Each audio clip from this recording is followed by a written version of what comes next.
Hindi naman to maleta eh. Magandang gabi po sa inyong lahat. Ang dahilan po kung bakit ko nilabas ito, dalawa kasing 1,000 magkaiba. Pero may isang nakalagay sa kanila. Hindi po to photocopy, original po.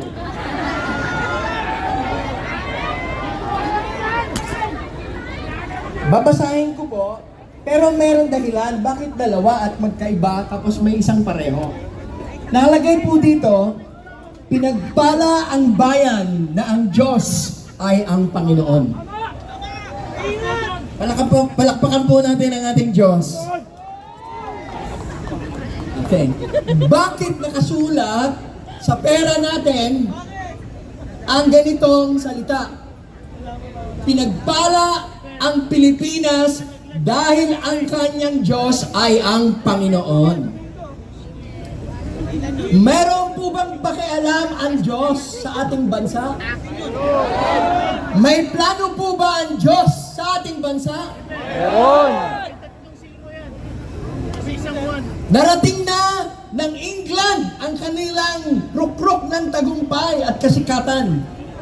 Narating na ng Amerika ang kanyang rurok ng tagumpay at kasikatan at kasaganaan. Narating na ng Japan, narating na ng South Korea, narating na ng Middle East. Ngayon, ang Pilipinas naman.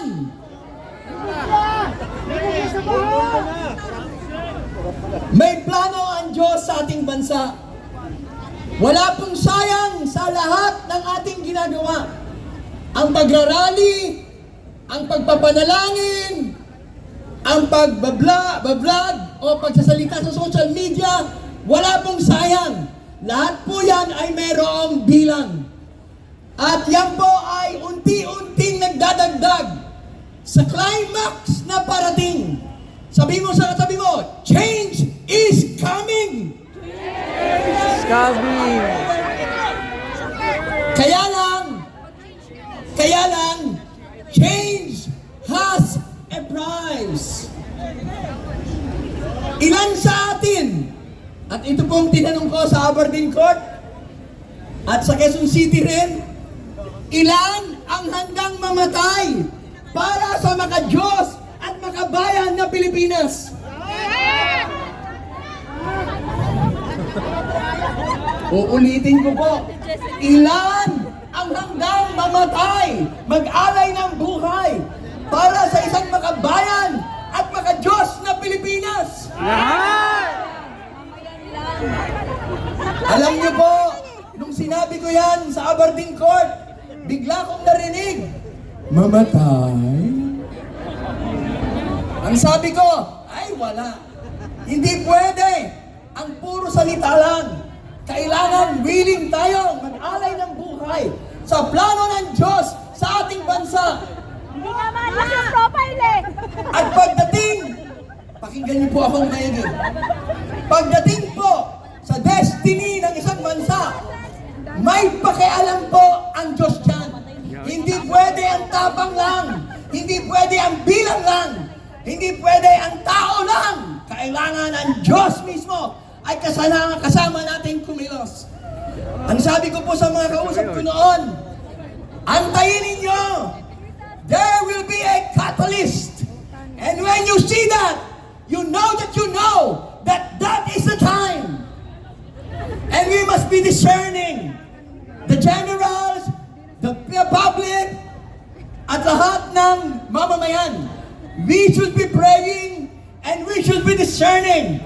When you see na kumilos na ang Diyos, sumama na tayo. And that is our destiny. Tama! May mapapansin po kayo dito. Ang unang 1,000, 3 tao, 3 ulo. Martin yan, driven! Ang pangalawang 1,000, hayop at agila na. Hayop na kasi. Pakinggan niyo po. Hayop na kasi. This is a systematic killing of patriotism. Hindi po tayo tinanong, kinonsulta, pero ito po ay hindi basta nangyari. Tinatanggal nila ang spirit of patriotism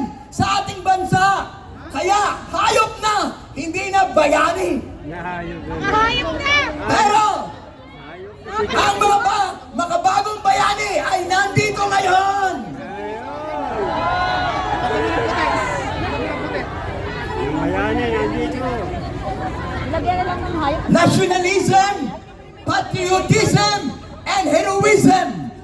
Ito po ang kailangan natin ngayon. Minsan po ako ay sinabihan na mag-pray sa Quezon City. Birthday po ni former President Digong. Ang sabi ko, pakinggan niyo po, anong klaseng prayer ang gusto niyo? Superficial o malalim? Dahil kung superficial, yan lamang mga politicians at maleta at mga corruption ang matutumbok natin. Pero gusto kong sabihin sa inyo, meron pong humihila ng strings. Merong nagmamanipulate. Merong kumukontrol sa ating bansa. At yan po ay ang mga oligarchs. The billionaires. Hindi lahat, kundi ang mga wicked and greedy billionaires. Ang hangad po nila ay kontrolin at manatiling mahirap ang ating bansa. Pakinggan niyo po. Ang education, ang military, at ang agriculture, kahit kailan, hindi yan papaunlarin. Tandaan niyo po yan. Dahil pag umunlad ang edukasyon, magiging mahusay at matalino ang ating mga susunod na henerasyon. Kapag umunlad ang ating agrikultura, hindi na tayo aasa sa importation at magiging masagana. Pag umunlad po ang ating military, wala na tayong katatakutang ibang bansa.